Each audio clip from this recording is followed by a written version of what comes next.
পথে না বসে যায়, কারণ খামার বাঁচলে দেশ বাঁচবে, জাতি বাঁচবে, কারণ খামারই জাতির মেরুদণ্ড।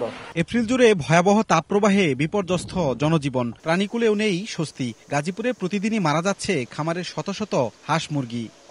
এ অবস্থায় মঙ্গলবার দুপুরে গাজীপুর ডেইরি ফার্মার্স অ্যাসোসিয়েশন সংবাদ সম্মেলনে গত এক মাসে খামারগুলোর ক্ষতির পরিমাণ তুলে ধরে। এ সময় জেলাতে প্রায় লক্ষাধিক খামারির 500 কোটি টাকার অধিক ক্ষতি হয়েছে বলে দাবি করেন তারা। খরচ কিন্তু বেড়ে যাচ্ছে, কিন্তু উৎপাদন খুব কমে যাচ্ছে।